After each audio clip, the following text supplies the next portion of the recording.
Hello there. I'm going to be asking you hypothetical questions, and I'm going to be jotting down your answer. And then at the end, I'm going to assign you a number from a scale of 0 to 1 million, with 0 being you are very unethical, and 1 million being you are very ethical.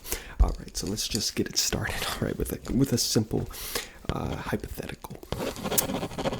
I guess first I need your name. Okay. Okay. Now that we've got that out of the way, because yeah. Okay. First hypothetical. Okay. Say you are walking down the street. Okay, you're walking down the street, and all of a sudden, a burglar points a gun at you, and he says, "You're getting robbed." What do you do in that situation? Completely open-ended. You can do whatever you want. You have free will. Okay. Interesting. Okay.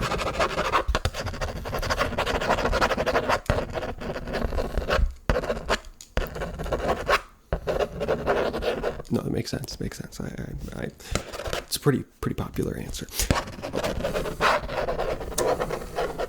Okay, next hypothetical. You are on the beach. You're on the beach, and a giant crab comes out of the sand. Giant crab, and I'm talking like massive crab. I mean, this is like probably in the realm of like football field sized crab emerges from the sand.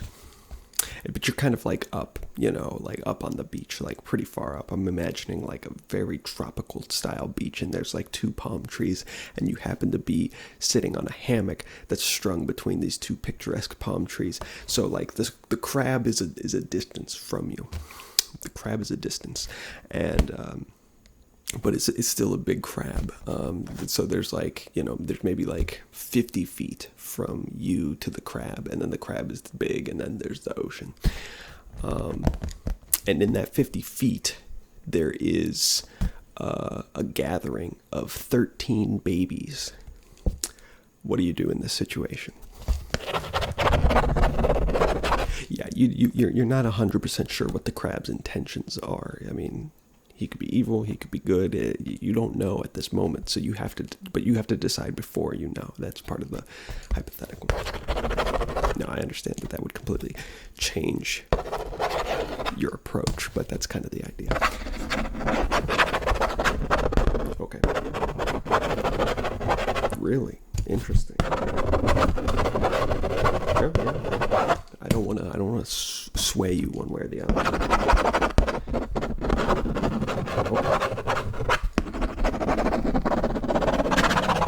Okay. Next hypothetical. You're in a rocket ship, okay? You're blasting off, but then all of a sudden you start hearing, beeps and alarms and things. Something's not right. And there's only one parachute, and there's you in a group of 75 astronauts. That's a big rocket ship. What do you do? Who gets the parachute? There's only one parachute.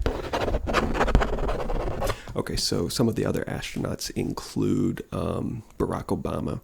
There is Gandhi, back from the dead. Other notable figures, Abraham Lincoln.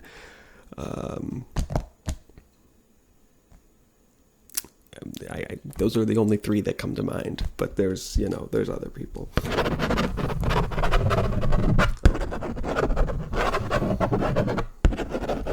Okay, but what if I were to change it? Okay, so there's Barack Obama, Abraham Lincoln, and Gandhi, and you, and then the other 71 astronauts are all death row inmates. Okay. It was a very experimental, space mission.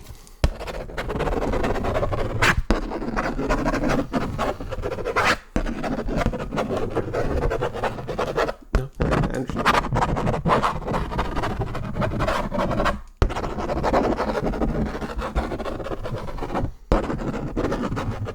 Okay. Another slight change to that hypothetical. One of those inmates is an exact clone of yourself. No, you don't like experience life through them. So like they are their own person, but they are just an exact copy of you.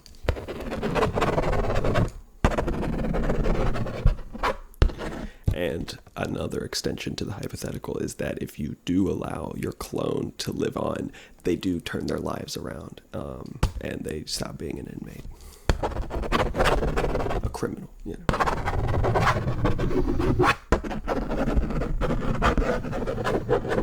Interesting. All right, new hypothetical. Let's say you get suddenly turned into a tree, and you have control over where your branches grow, and to your left there is a calf, a baby cow, and to your right is a jaguar. Where do you grow your branches?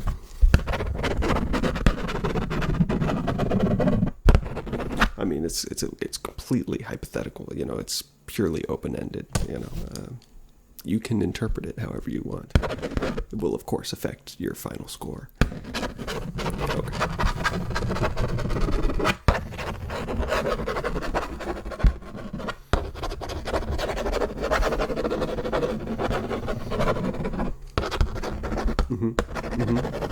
Yeah. Okay. Of course. I mean, it's a bit of a less common answer, but no, I understand. New hypothetical. You have just won the lottery, okay? You have $100 billion. It was a big lottery, and that's all after tax and everything, all right? You have $100 billion. But then suddenly, a long-lost family member tells you that the money that you had bought your lottery ticket with was actually their money, and so that technically the winnings should be theirs. And you've never met this family member in your life, but they assure you that they are your family member. So what do you do in that situation? Yes, they're asking for all 100 billion. You're not 100% sure if, when you give it to them, if they will give any of it back, or at the very least, like, provide, a comfortable life for you using the money themselves,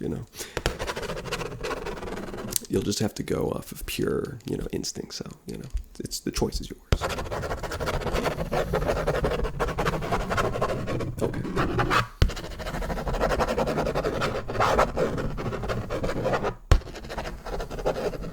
Okay, we're 70,000 years in the future. This is a new hypothetical.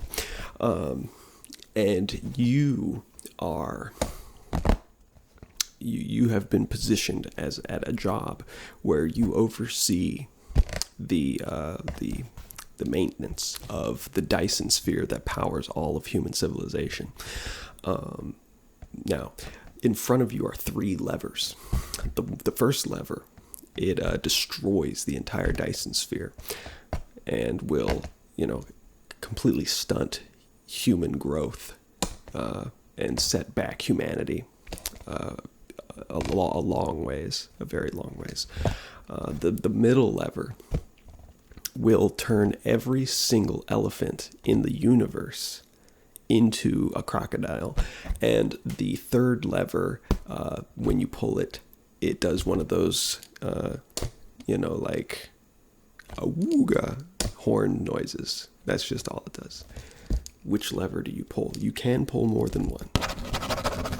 Okay.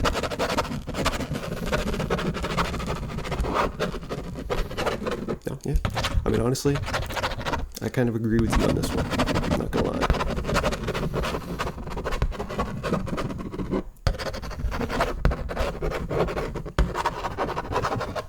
Okay. No, yeah. Absolutely. Okay, let's see. Go the other way. 70,000 years in the past. You're the only human because they haven't evolved yet. Obviously, there's early humans. You have the option of showing early humans how to make fire, but you don't know if they will kill you after you teach them or if they will revere you as a god. what do you do?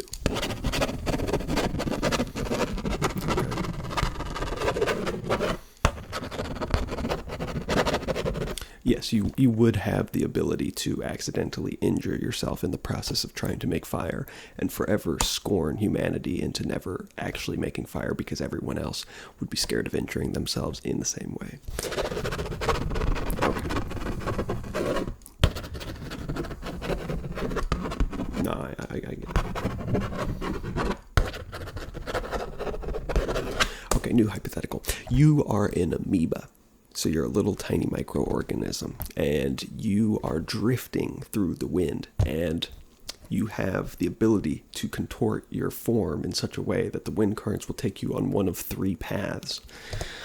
Path number one will make you land in a bird's mouth, and then you'll be fed to one of their baby birds, and you will end up creating a mutant bird that goes on to just ravage humanity. In fact, this bird mutation ends up creating a superorganism of bird that goes on to conquer the entire observable universe, but ends up also just destroying everything else in the process. The second path will land you against the exterior of an airplane, affecting its trajectory ever so slightly that 9/11 never happened. And the third path will land you on a rock and nothing happens at all. But the rock is very warm and comfortable. As an amoeba, it's a very prime environment for an amoeba to grow in. Yes, I understand.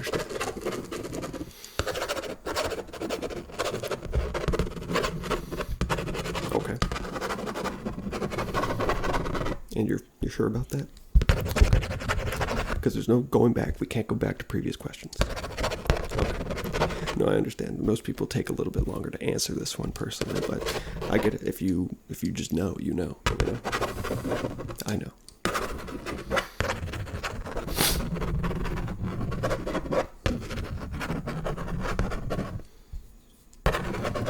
Okay, let's do a couple more, and then we'll give you your score. How about this? You are on a boat. It's a pretty large boat in the realm of like somewhere between 50 feet long and 1,000 feet long. You are a passenger on this boat, but you don't know anything about boats. So if you do know something about boats, you have to imagine a scenario in which you don't know anything about boats. And all of a sudden, the boat starts to sink. But you realize that the depth of the water that the boat is currently in is actually less than the height of the boat. So your choices in this hypothetical are, do you panic despite knowing that, you're not going to die, probably? Or do you not panic? I guess I should have phrased that the other way. Panic or no panic? You could panic just for fun, and there are other people panicking because maybe you're the only one that realizes that the depth of the water is, not that deep. So you could play along and just kind of ham it up for a while until everyone realizes, or you could, try and be stoic and be the voice of reason, and try to calm everyone else down. Okay. That's understandable. Honestly, this one's not gonna count against you. Except for that it is, because obviously they all get factored in. I was just saying that to make you feel better.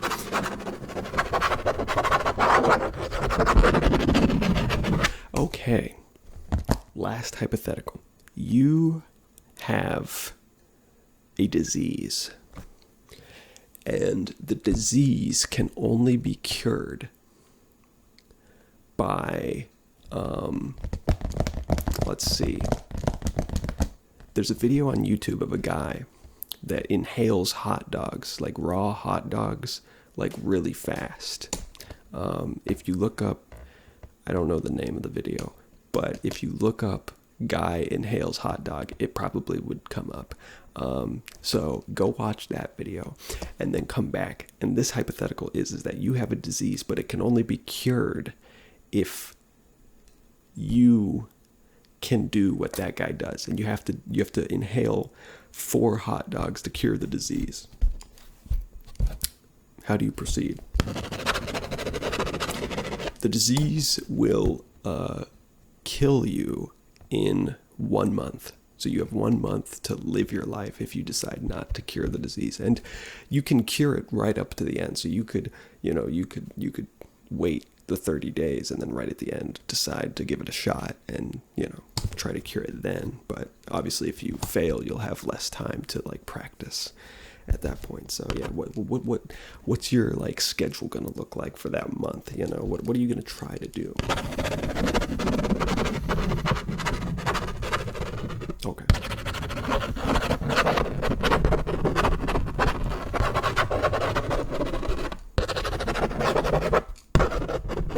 Makes sense. Okay, well, that's all of the hypotheticals. So let me just run through your answers and tally up your score, and then I'll let you know. So just hold on a second.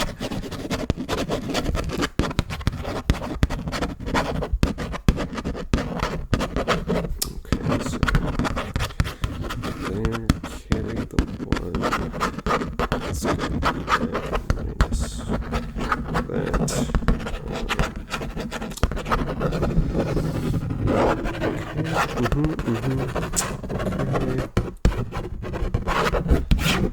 Okay, your final score comes out to...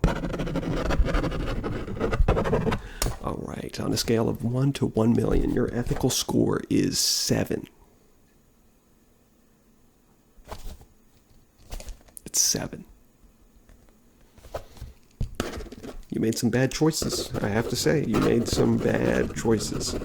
I mean, deciding to give your parachute to inmate number 37 in the rocket ship 1 parachute hypothetical situation was a highly controversial one. That set you back quite a lot. But, that's just the way these things go. So thank you for participating in this survey. Have a nice day.